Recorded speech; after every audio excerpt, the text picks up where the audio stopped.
السلام علیکم ورحمۃ اللہ وبرکاتہ۔ کہانی زبانی کی جانب سے چمکتے دمکتے ساتھیوں کو خوش آمدید۔ آج ہم آپ کے لیے لائے ہیں ایک سچی کہانی، مگر وہ ہے ایک خاص ملک کی کہانی۔ عنوان ہے انڈونیشیا میں اسلام کیسے پھیلا۔ سینکڑوں برس پہلے کی بات ہے، انڈونیشیا کے ساحل پر ایک بحری جہاز ڈوب گیا۔ یہ جہاز عرب مسلمانوں کا تھا۔ اس جہاز میں سوار تمام مسافر بھی ڈوب گئے، صرف مراکش کا ایک نوجوان زندہ بچا جو ایک تختے کے ذریعے کنارے پر پہنچ گیا۔ سمندر کے قریب ہی ساحل پر ایک بوڑھی عورت اپنی جھونپڑی میں رہتی تھی۔ اس کا خاوند مر چکا تھا، اس کی ایک ہی بچی تھی۔ بڑھیا اور اس کی بچی دونوں جھونپڑی میں رہتی تھی۔ مراکشی مسلمان بھی ان کے ساتھ مل کر رہنے لگا۔ وہ ان کے لیے جنگل سے لکڑیاں لاتا، ان کے لیے شکار مار کر لاتا اور گھر کے کاموں میں ان کی مدد کرتا۔ اس طرح دن گزرتے گئے۔ ایک دن مراکشی مسلمان جنگل سے واپس آیا تو اس نے دیکھا بڑھیا جھونپڑی کے باہر بیٹھی رو رہی ہے۔ مراکشی مسلمان نے پوچھا، بڑی بھی کیوں روتی ہو؟ بڑھیا بولی، آج میری لڑکی مر جائے گی۔ کیا کہا؟ لڑکی مر جائے گی؟ وہ تو بھلی چنگی ہے۔ مراکشی نے حیران ہو کر پوچھا۔ بڑھیا نے بہت سے دور سے آتے ہوئے دو سپاہیوں کی طرف اشارہ کیا اور کہا، وہ دیکھو ان سپاہیوں کو، یہ میری بچی کو لینے آ رہے ہیں۔ میری بچی اب کبھی واپس نہیں آئے گی۔ یہ کہہ کر بڑھیا پھوٹ پھوٹ کر رونے لگی۔ مراکشی مسلمان نے پوچھا، یہ سپاہی تیری لڑکی کو کیوں لینے آئے ہیں؟ بڑھیا بولی، یہاں کا دستور ہے، اس ملک میں ہر ماہ قرآن اندازی ہوتی ہے، نوجوان لڑکی کی قرآن اندازی۔ جس لڑکی کا نام نکلتا ہے اسے سمندر کے دیوتا کی نذر کر دیا جاتا ہے۔ سمندر کا دیوتا؟ وہ کون ہے؟ مراکشی نے حیران ہو کر پوچھا۔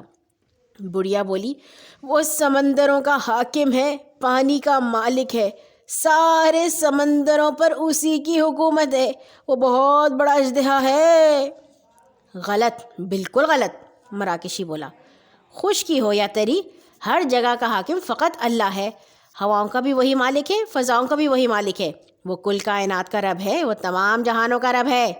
بڑھیا بولی، ہمارا رب تو وہی اژدہا ہے، ہم اس پر نوجوان لڑکیاں قربان کرتے ہیں، پھر سمندر کی بلائیں، سمندر کا پانی، سمندر کی موجیں ہمیں کوئی شے نقصان نہیں پہنچاتی۔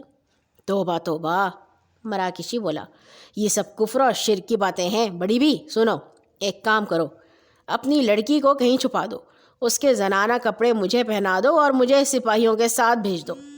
بڑھیا نے یہ بات مان لی۔ اتنے میں سپاہی آ پہنچے۔ بڑھیا نے مراکشی کو ان کے حوالے کر دیا۔ مراکشی نے گھونگھٹ اوڑھ رکھا تھا، ویسے بھی اسے داڑھی مونچھ بھی نہ نکلی تھی۔ سپاہی اسے لڑکی سمجھ کر اپنے ساتھ لے گئے۔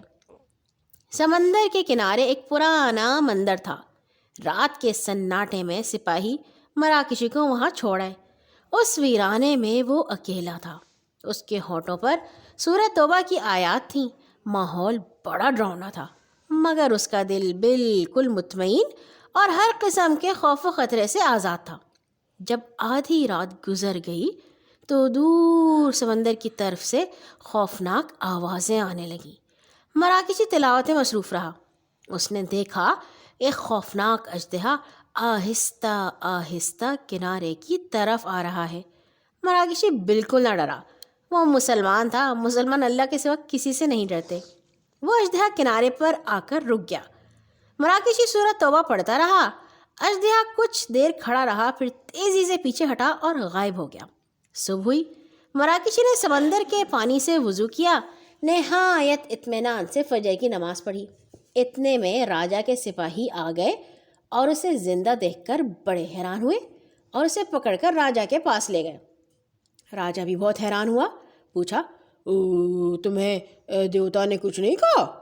مراکشی بولا، بالکل نہیں، میں مسلمان ہوں، مسلمان کو کوئی کچھ نہیں کہہ سکتا، مسلمان سے ہر چیز ڈرتی ہے اور وہ صرف اللہ سے ڈرتا ہے۔ راجا خاموشی سے سب کچھ سنتا رہا، پھر پوچھا، مسلمان کون ہوتے ہیں؟ ہم نے کبھی ان کا نام نہیں سنا۔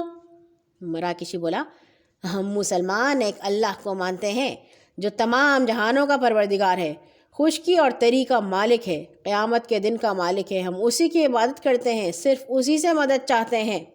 راجہ بولا، میں ایک بار پھر آزماؤں گا، اگلی بار پھر تم مندر میں جانا، اگر تم زندہ آ گئے تو ہم سب مسلمان ہو جائیں گے۔ ٹھیک ہے، مجھے منظور ہے، مراکشی بولا۔ اگلے مہینے مراکشی پھر وہاں گیا، رات بھر مندر میں بیٹھا رہا۔ اس کے ہونٹوں پر سورہ توبہ کی آیات تھیں۔ صبح ہو گئی مگر اژدہا نہ آیا۔ سپاہی اسے پھر راجہ کے پاس لے گئے۔ راجہ اسلام کی صداقت مان گیا، بولا، واقعی مسلمان سے سب ڈرتے ہیں۔ وہ مسلمان ہو گیا، اس کی رانی بھی مسلمان ہو گئی، بڑھیا اور اس کی لڑکی بھی مسلمان ہو گئی، تمام انڈونیشیا مسلمان ہو گیا۔ یہ ہے سچی کہانی انڈونیشیا میں اسلام پہنچنے کی۔